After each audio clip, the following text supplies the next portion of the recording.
yes, oh yes. No. You can't do that. You can't do that. No. Because I've told you before.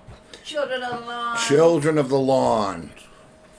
Seeds without needs and sprouts without doubts. And we had something else though.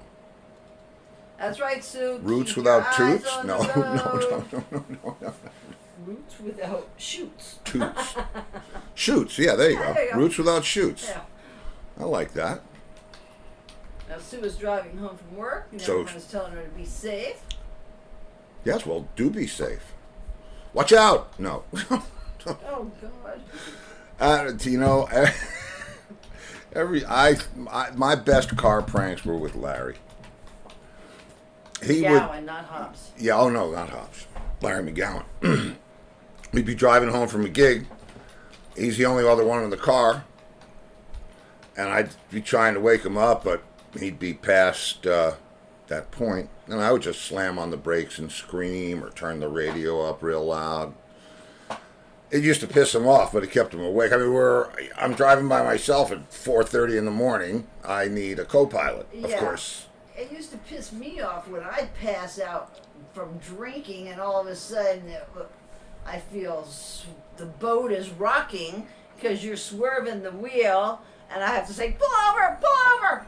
Well, that would only, no, you see, that would only follow you telling me, I didn't have a lot to drink. I only had one drink. Well, you forget after the, Yeah, you forget. When you're that drunk. You forget. You forget. But listen, that kind of kept it even for me. I was, Yeah, you're all right making me the puke. thing about, I told you about that. You wouldn't even know that happened if I didn't tell you. I would have puked anyway when we got home. So Yeah, but this was better. Yeah. This All right, was puke on command. We have a full show tonight. We do have a full show, and we should really get right to it. This is and we'll put Jimmy's his Facebook address because he's got the solo that he did tonight. This is Jimmy Ryan, who played on all the big hits with Carly Simon. He was in the Critters. I mean, this is a guy Guitarist. Yeah, Extraordinaire. and I was going to play his clip from the Rock and Roll Hall of Fame because they inducted Carly Simon, and Olivia Rodrigo sang the song, and Jimmy played the solo that he played on the album. So we'll put the link up, and want to get right to this one because you should see the whole thing if you haven't seen it. If you have seen it, you should see it again. So there. Wait. What? Thank you, Lori. Oh, yeah. She had to get that in before she knows once the video starts, we can't do the fireworks. Well, we can, just not for everybody to see. Okay, Thank you. so without further ado. Without further ado, what? Further ado's not here yet? Nope. Here we go. Okay, Jimmy Ryan. He used to open for us when I was in the Critters with his band, The Vagrants, with him and his brother Larry. Right. We touched on this, I think, but yeah. Yeah. And he's the guy who taught me how to do the harmonics with the king. Oh, you didn't tell me that. Oh, okay, yeah. He was getting these great, he'd go, Dano, king, like that, and hitting it every time. So I dragged him backstage. I said, you got to tell me how you do that. He said, oh, yeah, no problem. With his gruff voice. He said, you take your finger like this, and you just the side of your thumb, and you just hit it like that and catch it with that. He says, trouble is, you gotta, every time you fret down here, if you move the fret, you gotta move your hand slightly here or you'll miss it. So you have to do this. And it's like a violin. There's no frets. You got to figure out where, but he knew where everyone was. Well, that's why he always played a small body guitar too. And I'll tell you, that's true. I'll tell you, this is great because I like to stay in the theme of things. So we'll go. Sure. I call that the pig squeal, right? That pig squeal, right?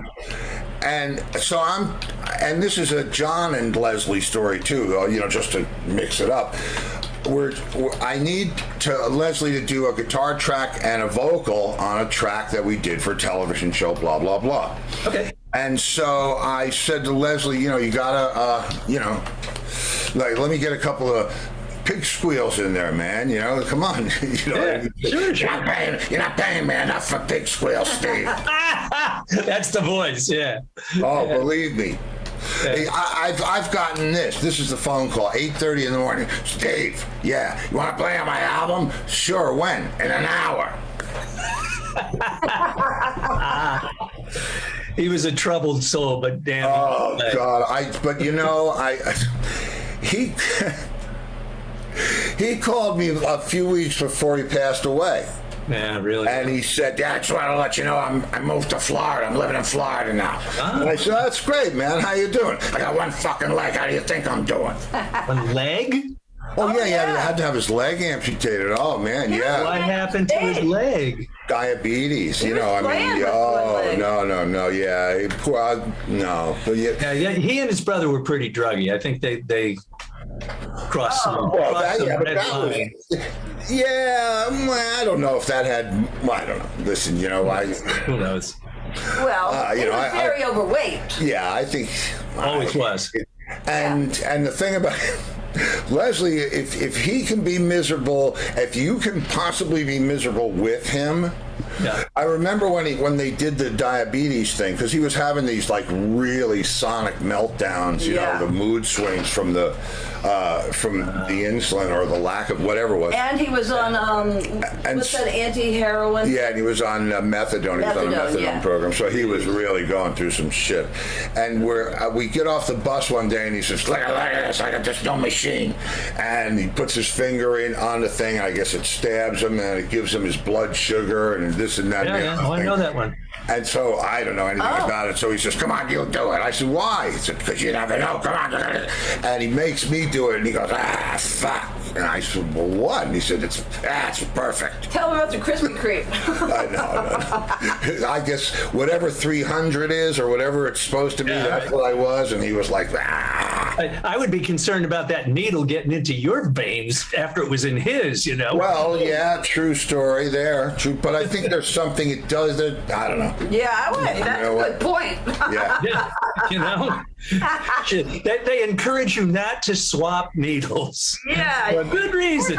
Well, I don't, that's a good, Well, it's too late But you're now. still here, so you did okay. You got Yeah, lucky. no, I think I squeaked by. You dodged a bullet. Dodged a bullet. Yeah. So, okay, I remember the Vagrants' involvement. Did we have later involvement with? No, just the Vagrants. There was, well, when I worked at Dan Armstrong's, the guitar shop, an amp came in, a bass amp that Felix Papalardi sent in. And then we fixed it for him. I was working there for about a year. We fixed it for him. And then he said, I'm sending a guy to pick it up. And I said, yeah, can you send him with a check? He says, what are you talking about, a check? I said, well, there were no credit cards in these days, or they were very rare. Yeah. I'll pay for it when I freaking feel like it. And I'm like, well, you'll pay for it or the amp doesn't leave the shop. He says, who do you think you're talking to? And I said, Felix Papalardi, you owe us $120 for the repair of the amp. Bring a check down or the amp stays here. And if you leave it long enough, we'll sell it. I'm going to come down here and kick your ass. I said, come on down. We'll talk. Wow. He was so freaking hostile. He must have been hostile to his wife, too, because she decided she wasn't going to take it any longer. Boom. Wow, man. Wow, yeah, she shot him, right? Yeah.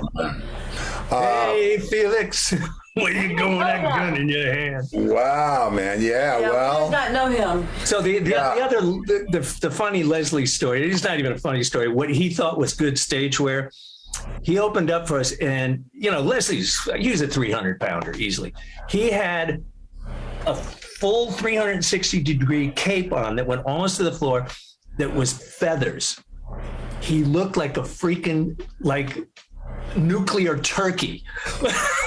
Like a turkey had been too close to the radiation. And it was so bad and so horrible, but he was out there and all you could see was the head of his Les Paul Jr. because the guitar was underneath his cape. It wasn't even on the outside. Oh, man. Killing it. I mean, he was as good as he ever was. He was absolutely fantastic, but the look was probably not his best. And, the hair out to here, Yeah. Yeah, and he told you about Larry's candy store. Leslie told you. Yeah, but wow, I don't. Those are Larry's stories left to tell. Do you know about the candy store that Larry ran. That Larry ran? Oh boy. No. And Queen. They had candy there. Aha. Aha. Wink, wink, nudge, nudge. Yeah, we go to see the Candyman there. Yeah, it was, but it's a whole story, and I'm not sure. Kind of like now. There's gummy bears. Yeah, but it's that's true. It's not like now. Not like No, that. not like that. Anyway. Yeah. So good Leslie. God bless him, man. Okay, wait. Now we did not get into Jeff's history. All we got into was the Entwistle stuff. Well, now we just did Leslie. You worked with Carly Simon before she was. Before she was Carly Simon. I didn't work with her. I was her friend. Oh, you were her friend. We were just buddies, yeah. I was introduced to her on the last Critters album because Dan Armstrong produced the last Critters album. And he just brought her by one day. He says, oh, here's my girlfriend. And I recognized her because I had seen her with Elephant's Memory at the scene, Steve Paul's scene. Right?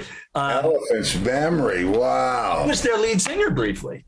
And I really wanted to get a picture of her with them. And I asked her about it. She says, I know I have one. I'll look for it. But she couldn't find it. That was 1967. Yeah. 68, something like that. Anyway, I didn't think much of it. We met, we hung out, we talked. And I said, are you doing anything with music? Because, she sounded great with them.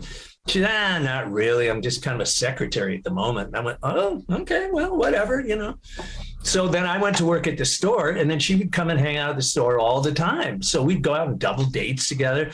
Eventually, we started doing jingles together, believe it or not. She had some connections in that business, and she would call me and say, they need a male voice. You want to do a jingle with me? I said, sure. What's a jingle? Well, it sounds interesting. And so, so we'd go in and sing about toilet paper and, pickles and mustard stuff. And then, eventually I left the guitar store and she left Dan. And she contacted me about 6 months after that happened, said, hey, I got an album deal. Do you want to play on my record? And I said, hell yeah. Oh. Hell yeah. So I worked on her first album. It was me and Skunk Baxter and, a couple of, Skunk. Yeah. It was a whole potpourri of people. She just called in all these studio musicians. So I played on 3 cuts. He played on 3 cuts. All right. So that was that. And then eventually Electra's, that's what I've always heard it should be. Her first hit started really racing up the charts. And Jack Holzman, Electra's president, really was putting pressure on her to tour. And she was panicking because she doesn't like to play live. Never did. Yeah, I know that. Yeah. We've heard that. So we were talking. She says, "Look, they want me to tour. Can you help me put a band together?" I said, "Well, I just happen to have a band that you might like." And at the time, I had a rock trio. I thought I told you all this, but I must have. I've done a bunch of these interviews. But it's always, it's like spaghetti. It's always better the second time. Always been a second time. So. We had an ELP type band. After Paul and I got out of the crazy world of Arthur Brown, we decided to put a trio like that together. And we tried a couple of drummers. Kevin Ellman was one of our drummers. Do you know Kevin? No, I know he is, but I don't know. Yeah. He had some crazy problems with his dad. His dad kept putting him in an insane asylum. He was not insane, but his dad was a little bit controlling. So, that was a little bit too much for us. So we asked around. We found this guy, Andy Newmark. Who, I know Andy. Yeah, sure. Everybody knows him. Andy had no credentials at that point, but he was a damn good drummer. So we fooled around with this band. We made some demos. Nothing was really happening. And then when I said to Carly, I said, "Look, I've got these guys. Why don't you listen to them?" And it was Paul Glantz, who was the last keyboard player from the Critters. And he also worked with Meatloaf and Roy Buchanan. He's a serious keyboard player. So we went up to her house and she listened to him and she loved him. So that became the band that did the whole, the first tour and then the Anticipation album. And Andy and I went on to do No Secrets. Paul got left behind because he and Carly didn't get along so well. Yeah. Well, that happened. Yeah, that does happen, was man. This New York or LA or what? Where was this? New York, LA? Well, which part?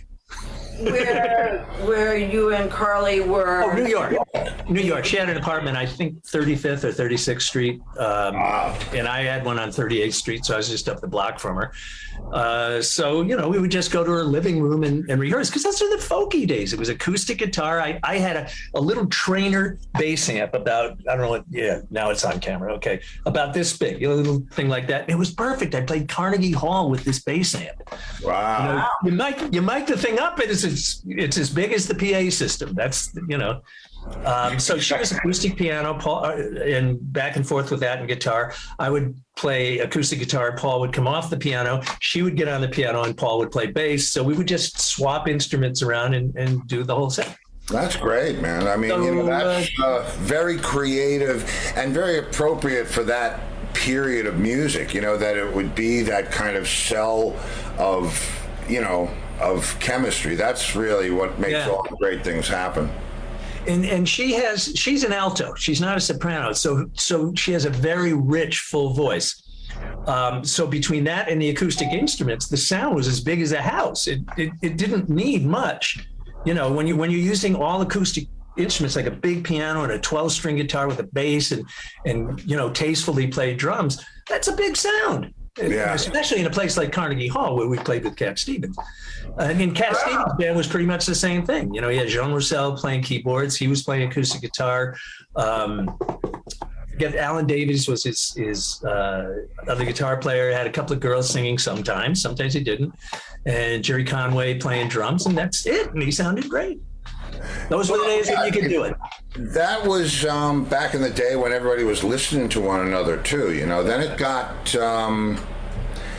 when it got loud, a lot of that nuance went away for a while. I mean, we figured out how to get it back, at a more increased volume. But that was, I came up, when that stuff was all in full bloom, I was just probably starting out in my career or whatever it was, teenager. And it was such I hate to say organic, because, I don't want to get on the peace train, but hey, we all need to get on the peace train. That's right. Yes, we do. I'll tell you what. Yeah. Yeah. We do need to. Actually, we're trying to stay on the peace train. We're about to get bumped off it. If somebody crosses that little line by Poland, a bullet just slips over that border, all hell is going to break loose. We're just waiting. Our F-35s are just kind of cruising around the border, just waiting for a slip. Let's get back to Cat Stevens. I don't. It's such a but the one thing. I hear you. Okay, is that before Carly and Cat Stevens went out together? During. This was all I can't remember. I think the Troubadour in LA was our first gig. I always get this mixed up whether the Troubadour was or Central Park, the Schaefer Festival. One of those was the first one. Anyway, the Troubadour, I think, was our first gig, and we opened for Cat Stevens. So we all met the Cat Stevens band at the same time. And they got romantically involved for about 10 minutes or so, maybe 12. And they're still friends to this day, but the romance part was very brief. But enough for her to get a hit song from. Well, right. His not showing up on time produced anticipation, Oh, I thought You're So Vain was about Cat. No. That's Warren Beatty. Oh, it is a whole Warren other Beatty. story. Oh, see, no, it was, everyone was debating Mick Jagger, Warren Beatty, and then a year ago, someone in the business wrote, I know for a fact it's Cat Stevens. Well, Mick Jagger, Warren Beatty, tonight at 6. So Anticipation was about Cat Stevens. Yeah, she had invited him up for dinner, and she made like this fantastic gourmet dinner, and he was like an hour and 10 minutes late, or something like that. She tells this whole story in her book, Boys in the Trees. But and she was having a breakdown. She was like nervous. She was like, this guy is so rude. How could he do this? I'm doing such a nice thing. So she went in her bedroom, picked up the guitar, and Anticipation fell out in about a half hour. Words and music. And she didn't tell him at the time, but eventually he got the news. But, But he didn't get the check, did he? No. No check for you. Well, now, I can totally understand it being Warren Beatty. Yeah. Yeah, and she says that's one of them. Again, in her book, she says it's no secret anymore. But she thinks each verse is about a different person. Maybe, I don't know. I have no. Well, the truth. When I write, if I'm not writing something that's specific to my own truth, and I'm just trying to write a song in a vein that I feel is coming, I draw from a lot of experiences to try to concoct a story that might not necessarily be true universally. So I think it wasn't John Steinbeck. It was. Can't remember what author it was, but he used to go to the front lines in World War II so that he could write stories about World War II. He said, I can't make this stuff up. I got to be there with the soldiers, and I got to talk to them, and I've got to hear what they have to say, and then the stories come out of that. I think that was John Steinbeck, but it might have been. Yeah, could be. Oh man! So wow. So that's most of the Carly story. The Warren Beatty thing. I'll tell a story. She tells it better, but it's really good. Okay. Carly.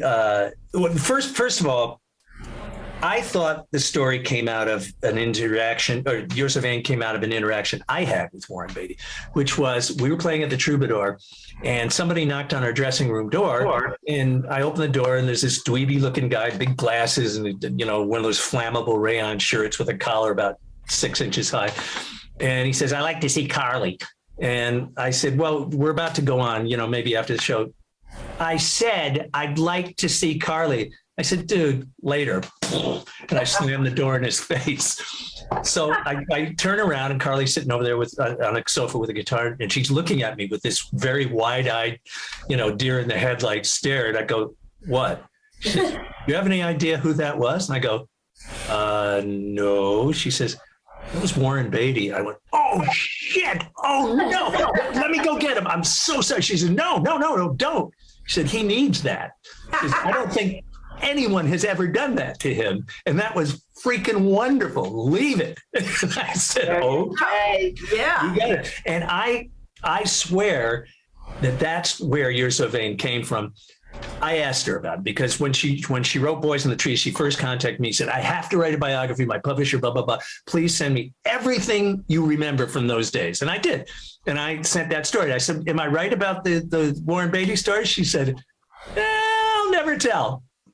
So, who knows? But that was my impression of it. Okay. But another quick Warren Beatty story that she told us. This is so good. She's in bed. He calls her up at like 7 a.m. and says, I've got to see you. I've got to see you. And she's like, dude, it's 7 o'clock in the morning. I don't care. I have to see you. And she goes, okay. And she thinks about it. She says, this is kind of cool. This big movie star wants to. Well, so he came up and, whatever happens when people have to see you. And anyway, that afternoon, 2:00, she had a shrink appointment. So she sits down with her shrink. And she said, I was kind of excited about it. It was a little weird because he left right away. He says, I've got a film shoot. I've got, color light check, the whole thing. I got to go. Thank you so much. Oh, my God. I'm so grateful. And she's telling her shrink this story. And he goes like this, puts his hand up and starts going. Shaking his head, almost doing a palm hand, not quite, just kind of the shrink, this thing like this. She goes, what? He says, this is the third time I've heard this story today. Oh, about Warren Beatty? Yes, he was making the rounds. I don't know who the other two were, and he didn't say. But apparently he jumped from Carly to another woman to another woman. That's why he had to get out of there fast. That's a big day. Yeah. Wow. I don't know what kind of protein drinks he was drinking. Yeah, I was going to say that's some stamina. That's some serious stamina, man. Yeah, there's a secret to that. Viagra did not exist. Oh, no. Well, listen, everybody, each to his own sewage. Yeah, I was going to say maybe a little off topic. So was that it for her and him after that? No, I think, well, I don't really know. I would have to ask her. She kind of made it a fun story. And I actually asked her, I said, do you really want to put that in this book? And she said, it's been 45 years or something like that. He's been married to Annette Bening for 20 of those years or 25 of those years. It's water over the dam. And she says he will probably be thrilled that I told this story because it makes him look like a super stud. Yeah. Well, there you go. Yeah, and he wasn't with Annette at the time, so what's the difference? That we know of. Oh, no, he didn't know her. He was with Julie Christie. Yeah, right. Those are the ones that were going to that shrink. They were.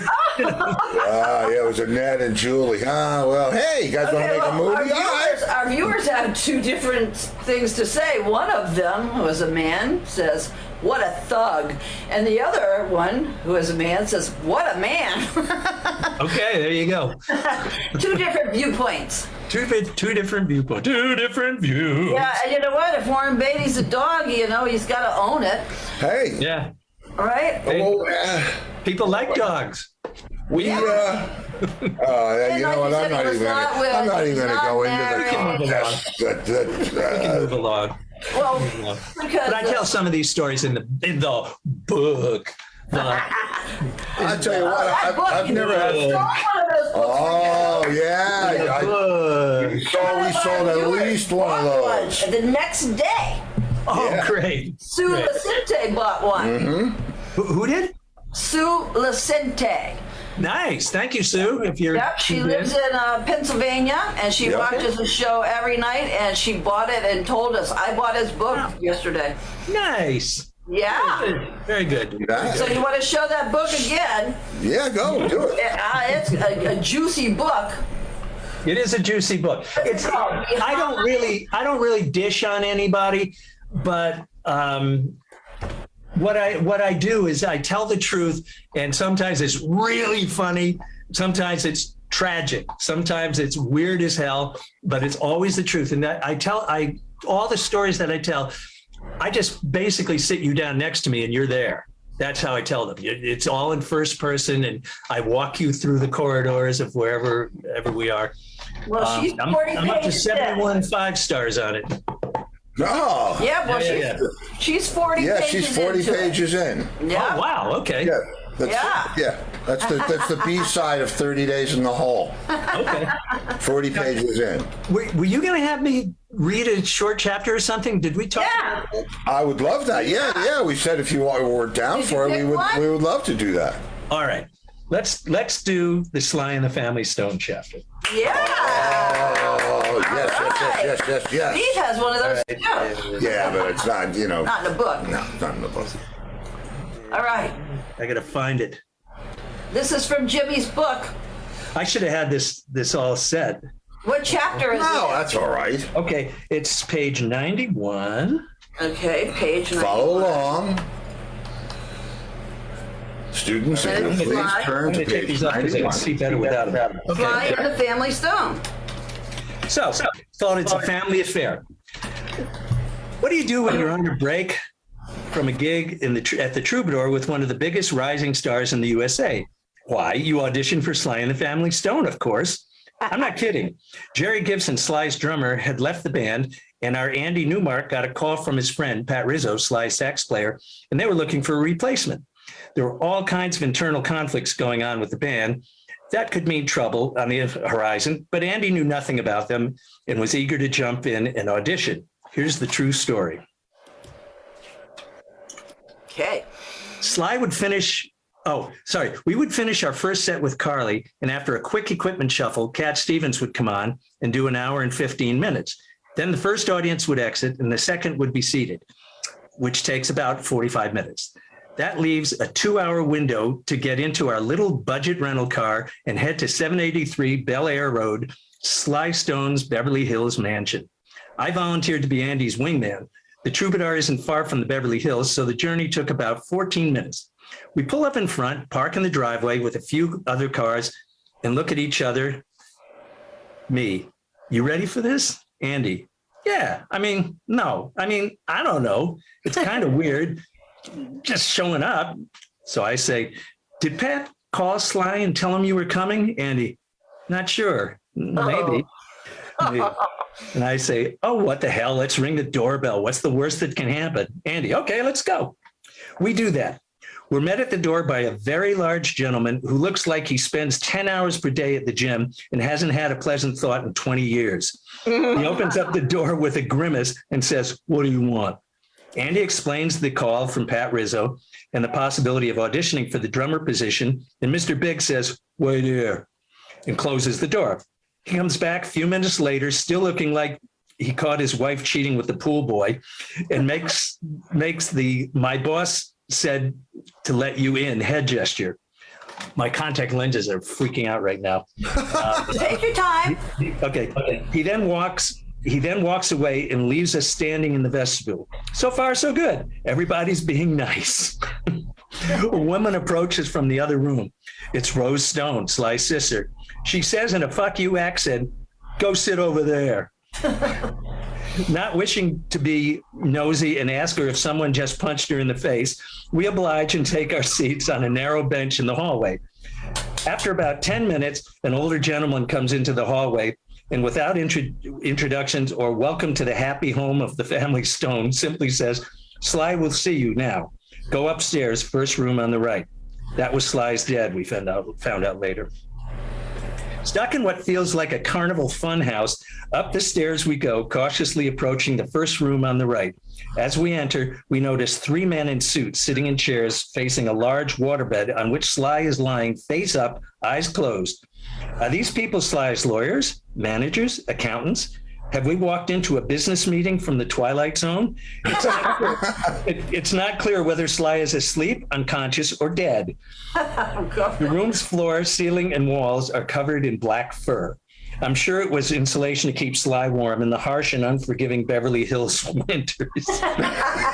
Everyone looks up at the two 20-something skinny white boys walking into this room from outer space, wondering what the hell we're doing there. By Sly's side is a bulging manila file folder with nothing written on the tab. Soon enough, we learn about the contents of the folder. Sly partially awakens and with one eye half open, rolls over and opens the folder to reveal a large amount of white powder. He scoops up a handful, puts it in his face and sniffs a deep inhale or whatever it is into his lungs. inhale off whatever it is into his lungs, and flops back down onto the pillow. It's now smeared all over his mouth and nose like he had gone face down in a bowl of flour. There are no free chairs in the room, so we sit on the rug with our backs to the wall. Quite comfortable with all that fur. I'm unable to take my eyes off of Sly's almost childlike comical face and what I assume to be cocaine smeared all over it. I'm also wearing large Coke bottle bottom glasses that make my eyes seem a tad larger than they actually are. My pupils are probably dilated too. I guess I was gawking. My bad. Sly, now awake, lifts his head from the pillow, looks at me with an evil frown and blurts out, "What the fuck are you looking at?" He lets out a coughing laugh and continues, "Yo, bug eyes, you look like you've seen a ghost." Nervous laughs erupt from the audience of three. He lifts his head up a bit more, looking down his white powdered nose, examining Andy, then me. His brow furrows a little, a pause. Then in that deep, grainy, Sly stone voice, he says, "Who the fuck are you? What the fuck are you doing here?" Andy seizes the moment. "I'm Andy. This is Jimmy. My friend Pat Rizzo told me you're looking for a drummer. I think I'm your man." Sly mocks. "You are my man. You are my man." More snickers from the court of three. Andy, "Yes." My man says, "Yes." "Are you funky?" Andy, "Yes." "Show me, white boy." Ouch. Okay, Sly has set up a set of practice pads in his bedroom. They're just gray rubber pads set up like drums with Toys R Us symbols, and they make a clicking noise exactly like what you would expect from hitting hard rubber with drumsticks. Andy looks at them. Hold on, I gotta blink my eyes so I can see. Andy looks at them with dread, but like I said in the car, what's the worst that could happen? Well, they could all laugh and tell us to get the fuck out of there. So what? Who cares? The strangers, and Sly is so out of it, why take any of it seriously? Andy stands up, walks over to the pads, sits down, and kicks into an amazingly intricate funk beat that even on the pad sounds like the hippest drum beat you ever heard. He had been listening to Tony Williams, a famous jazz drummer who perfected playing drum fills past the downbeat, where most drummers usually hit a cymbal and go back to the normal beat. It's a clever way to make the fill sound cooler. He's nailing it like a pile driver. Sly gets up on the unstable surface of the waterbed and starts dancing. The waterbed is rolling like a vat of jello in an earthquake.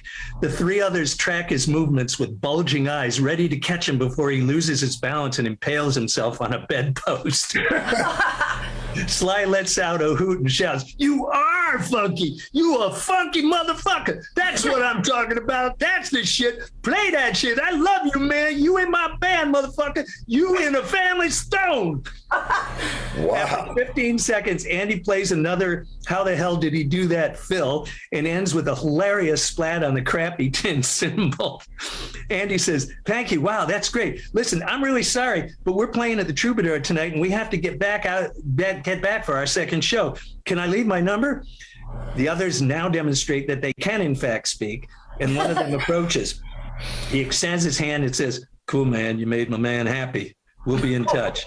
Sly says nothing more. No handshake, no congratulations, no discussion of upcoming gigs or rehearsals. He just collapses on the bed, takes in another handful from the manila folder, closes his eyes, and resumes his waterbed stupor with the audience of three in the black fur room line at the top of the stairs in the mansion on Bel Air Road in Beverly Hills, California. And we take our leave.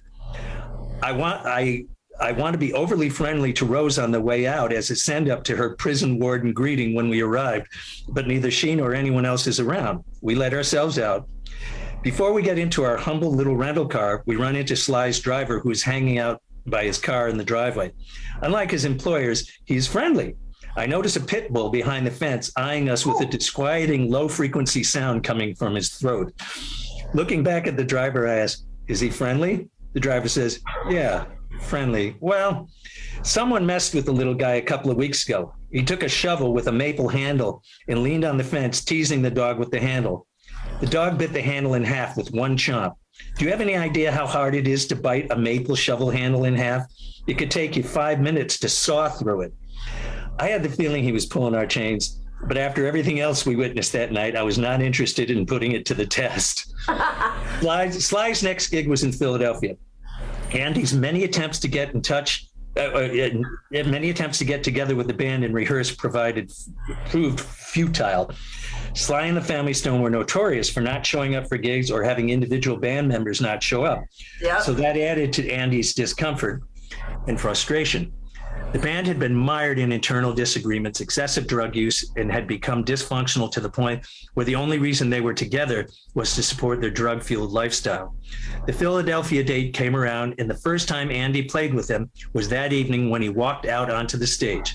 Larry Graham, Sly's bass player, became Andy's ally and friend, so he maintained eye contact during the show, telegraphing the song endings so Andy would know what was coming. Andy lasted with them for about a year and a half. With Sly and the Family Stone on his resume, he began a long career as one of the most in-demand studio drummers in the world, with clients like John Lennon, George Harrison, Roxy Music, Cat Stevens, Pink Floyd, Rod Stewart, Sting, Laura Nyro, and so many more. Oh yes, and of course, Carly Simon with Paul and me. So if you're bored between shows and you have a couple of hours to kill, why not ring doorbells in Beverly Hills? You might just find someone looking for your skill who has an instrument in their bedroom on which you can audition and get them dancing on their waterbed. Work for Andy. What was he wearing? That's brilliant. Who knows? What was Sly wearing? Yeah. Oh, No, Andy. We want to know what Andy was wearing. What was Sly well, I wearing? can tell you both. Andy was probably wearing a light blue shirt and jeans. Sly was wearing something black. Black pants, black shirt. He was just this black figure on the bed. Man, that's a great story. Yeah, that's a great story. Yeah, that's funny. Thank you. I'm tempted to all read. due respect to Sly, the guy is one of the most creative MFs that ever lived. I still listen to his records and just, oh my God, these are so great. Oh yeah, I love And Sly. they were fantastic live, but he just really got into drugs and just killed his career. It's the devil. It is the devil. But he has his music on, what was I just hearing? Now, it's not Family Affair, but one of his songs is the theme from some series or movie I was just watching. I can't remember what it was, but so he's making some royalties now. But he's dead, Yeah, it's not, Sly's dead? isn't he? No, I don't think so.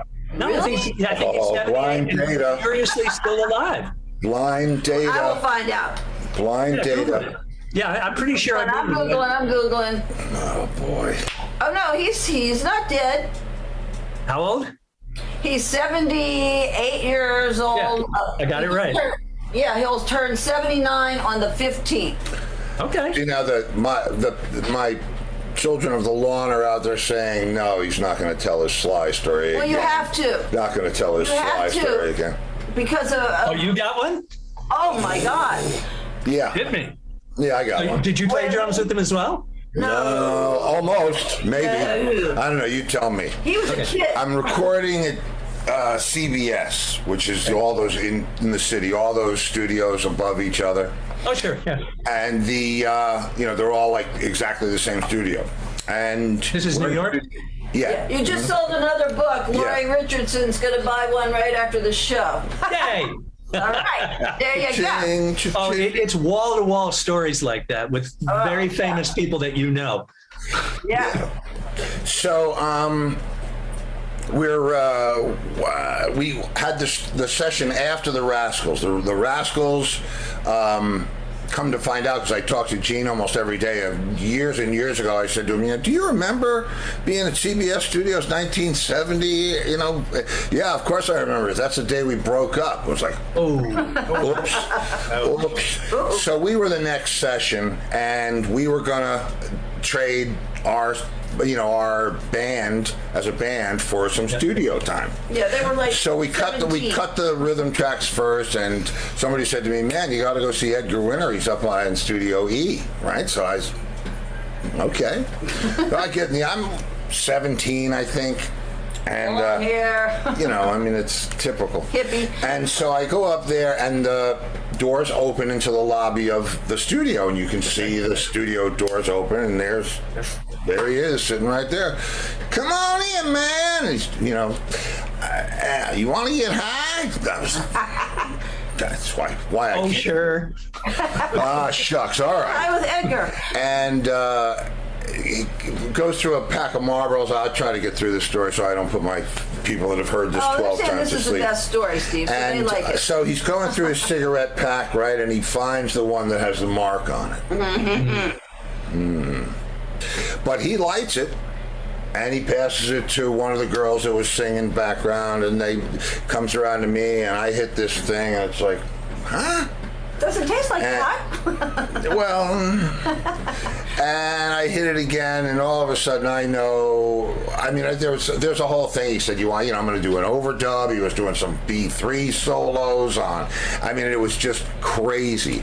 And so, but all of a sudden I realized I don't know what that was, but that was not pot. And I cannot afford to turn into, a talking fruit fly in this studio with these people. I got to get out of here, right? So I go, and I said, listen, man, I got to get down to my session. Meanwhile, I don't know how long I've even been there, right? Right. So I said, listen, I got to get back to my session. Thanks a lot. It was really great, and I get in the elevator, and I'm standing there for what feels like a half hour, right? And all of us, and so I'm no longer standing in the elevator. I'm in some space where I don't even know where I am, right? And all of a sudden, it starts to move. I felt like I was there for a half hour. I was there for a half hour, and somebody finally rings the bell down on the main floor. And when the doors open, it's frickin' Jimi Hendrix. Oh my God. And not only is it Jimi Hendrix, but he's wearing all the fur and the feathers and the suede and he's glad to see me.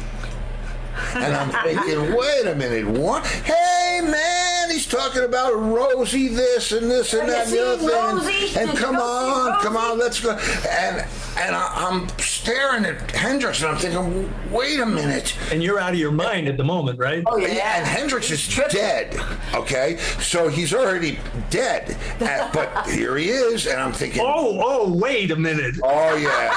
Oh, So, hold on. long story short. This is past when he died. Uh-huh. And He I'm wasn't like, there. no, he was not there. But he thought he he's got saw the him. furry boots and the frickin' hat and and the fringe and the suede and the fur. And he And says, he's come asking on, him if he man. saw Rosie. Come on. Have you seen Rosie? And I said, well, what? So it's his sister. I guess that's the same rose that you So got. he says, come on, man. And we go into the vocal booth, and the vocal booth is long. I mean, it's on the side of the live room, and it's, all the paned glass and the sliding doors. And there's some Wait, folded... hold on, I'm missing a detail here. You walked into the studio with Jimi Hendrix? No. Well, We yes. thought it was yes, Jimi Hendrix. Yes, but But it was I thought it was Jimi Hendrix, and I thought the reason he was glad to see me is because it was like a, Paul is dead thing, and I had just walked in on it, right? So Jimmy says, come on, man, and we go into the vocal booth, right? And there's a proper, like a living room chair in there. No, but he's and a big, tripping on PCP. yeah, and the big boom mic, right, with an 87. And then there's a folding chair at the bottom facing that way. And there's another folding chair. And he says, sit down, man. And so I sit down, and somebody's talking back and forth. They say, all right, give us a check. And he goes, it's a family affair. And it was frickin' Sly. Oh, man. And he was You so... did make that mistake. Yeah? Yeah, but he thought he knew me. Well, that's fun. Oh, well, for a while... Fucked up he was. That's how, I mean, I was going to say... You, Mark, would have been on that session. He played on that song. Well, then it was the 1970 CBS. I'll give you the date. That's very funny. He thought Steve knew Rosie. He thought I knew Rose, and like. So that's Rose why would be his sister then. Yeah, and I don't know. Maybe I was dating her. I have no idea what it was. Maybe she had the heroin? I don't know. Yeah, but man, he was like, it was so. And did you ever? I don't know. Did you?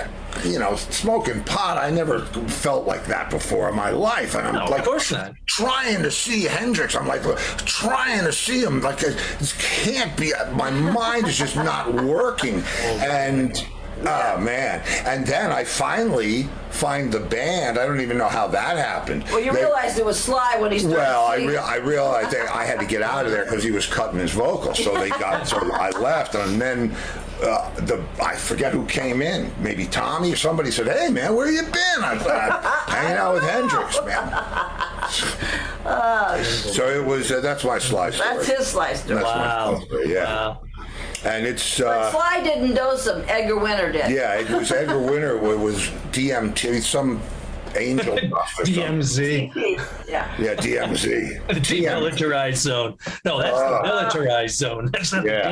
the demilitarized zone. Man, it was that was what an experience. I mean, just Sure. you know, and sometimes maybe you could lose those things, but that is so imprinted in my brain because it. I mean, think about it. Sly, he was all dressed in purple and white. He had the puffy sleeves and the fringe and the vest and the hat that looks like the thing you put over toilet paper, the crocheted thing. Yeah. And he's got the The fur boots. Yes, the knee-high white fur boots with purple suede pants and a white belt and a oh god, it was unbelievable. Hey man, he was And it was styling like- in the studio. That's Jimmy, you got to Jimi give me. Hendrix. I'm going to write the name of your book It because was- people want to buy it after the show. So Okay. So it's called Behind okay, behind. with a dash and then Dash. autobiography of a musical shapeshifter. Okay, And shapeshifter is one word. okay. hey, man, If anybody's a Carly Simon fan, let me tell you what she wrote on the back. oh, nice. I asked her, I said, could you, just say something? She says, oh, sure. So she writes, Jimmy and I discovered the music scene together, writing songs and listening to every new LP that shouted out to us from the bins of Sam Goodies. Jimmy led me. He inspired and directed me. He taught me and he made me laugh. We were in Greenwich Village together, ditto London, ditto LA, ditto as many backstages as you could care to drop the names of. It's all in this book, this one. We cared about each other and continued to throughout those tender years of getting to know ourselves. It could have been any other gentle soul or not so gentle soul, but no, I got lucky. It was Jimmy. Ah, bravo. That's very cool. I emailed her back and I said, are you kidding me? Give yourself a hug for that one. Man, that's pretty cool. Yeah. That's pretty cool. Well, she always seemed like a fairly grounded and balanced kind of, I mean, even though we know that there's turbulence in every life, but she seemed like somebody who was destined to get her balance, I think, so. She spent her life working on it. I'm not sure his balance is the word I would use for it, but friendly and warm and just a delight to be around. Yes. Okay. She has her demons. She has her demons. Well, don't we all? Don't we all? Yeah. Show me someone in the room who doesn't have any demons. That's right. Oh, no. Yeah. The trick is to party with them. Yeah, you can't get rid of them, so you might as well party with them. Well, I listened to, who was it? Whose documentary did we watch the other night? Come on. That said the thing about the therapist? What thing about the film? Oh, this guy, I can't. Oh, it would know. We watch documentaries all the time. No, we watch- Oh, it was- wait. What's his name? Geffen. David Geffen. David David Geffen. Geffen. Okay, yeah. Yeah. He said he went to therapy. Now, I've never done therapy. I know people who've done it. I think my brother did it or does You it know your brother for his did it. whole life. Okay. Yeah. And he said, David Geffen said to his therapist, he said, let me ask you something. He said, are the voices in my head going to stop? He said, no, they're never going to stop. You're going to learn to stop listening to them. Yeah. So, something to that effect. And I said, Yeah. oh, okay, it was worth watching. Yeah. That didn't work so well for Jim Gordon, but I guess for some. No. Wow. Yeah. That's, did you guys all do that together? Sure. Really? Oh yeah. Yeah. What did they do? Jim was one of the nicest guys I ever met. I mean, I sat with him, talked to him. I didn't know who he was at the time. And, this is right during the sessions for You're So Vain. So I just said to him, aren't you an LA drummer? And he goes, yeah. And I said, what are you doing over here in England? He says, I was touring with my band. I said, oh, what's your band's name? He says, Derek and the Dominoes. I said, whoa, wait a minute. Hold on. You play with Derek and the Dominoes? And he goes, yeah, I'm the drummer. I said, so you played on Layla, my favorite song in the world? He says, played on it. I freaking wrote it. Wow. Yeah, he co-wrote it with Clapton. He wrote the whole piano thing at the end. So, I didn't want to do the Wayne's World. I am not worthy. Yeah. Said, yeah, man, that's cool. But he was just a killer drummer. Not terribly complicated, but just so rock solid and just the right fills at the right time, the right everything. And then those voices in his head said, "Mommy is your enemy. Get her." Oh yeah, well that's right. Mommy is your enemy. Cut her up. Yeah. It was brutal. Jim. And he keeps turning down what do you call it when they let you out of jail? Parole, not parole. Parole. I guess he keeps turning it down. Yeah. He keeps turning it down because he says, I just know that I'm going to be crazy if I go back out there and the same's going to happen again, and I'm happy here and I'm just going to stay here. Oh wow. He forms bands in the Clink and they play music, and Wow, man. stay there forever. Yeah. Wow.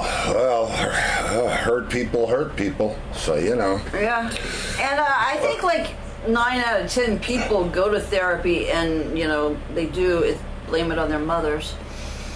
I don't know. I think Dad was up there too for me. I didn't have that kind of an option. It was all or nothing for me. But I didn't need anybody to tell. I could tell. I knew. You knew. So I was good. Yeah. And I had, Well, man, this hour flew by. We're going to have to do part 3 with you. Yeah. Holy moly. Oh, shit, man. This is like, we're going to have to do part 3 because I didn't even get past 1970. No. 1970. I'm in the studio with Hendrix and you're, running around with Carly. I had a similar experience. Again, it's in the book, but we got invited to a Playboy party. Carly's manager used to be the entertainment director for Playboy International, so she got us an invite to a Playboy party in London. And of course, we'd have gone to any party because we didn't have any friends over there. Yeah, hell, we'll go to a party. And then we found out it was Playboy party. And Newmark decides this is a good night to do acid. And I'm like, you sure, Andy? He said, oh, come on, man. And we did. So I tell this whole story of how it was. I don't know whether I should go into it because don't ruin I can't do justice. But let me tell you, seeing these bodies. Force a good acid story. These people are saying part 3. You can't. I have a quick acid story. Okay. People are saying part 3. Part 3. Okay. We're living in the Hamptons. We're living on the top floor of a nightclub. The body was an old bootlegging mansion turned into a nightclub downstairs. Which Hamptons? Everybody lived Which upstairs. South. one? It was actually Watermill.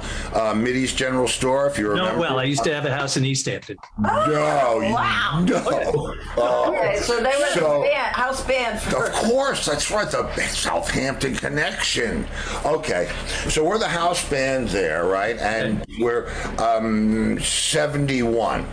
Okay. And we had some window pane, and my roadie was in my room, and the sun was about to come up, and I said, hey man, let's do some acid and go to sleep, and we'll wake up tripping. And he said, oh, that's a great idea. Okay, let's do that. So I said, let's ask Larry if he wants a keyboard player. If he wants to do it, knock on his door. And Larry is like, he's 6 sheets to the wind, as drunk as he could be. And he used to love to trip. And, Larry, we're going to take acid, go to sleep, wake up tripping. Okay. So we gave it to him, and the next thing I know, we fall asleep. Next thing I know, my door is it's like giants are trying to break through it, and I open it up and it's Larry, and he's going oh no. And I said, Larry, what's the matter? He goes, I don't know, I feel so weird. And I said, man, don't you remember we told you we were going to take some acid and wake up tripping? And he went,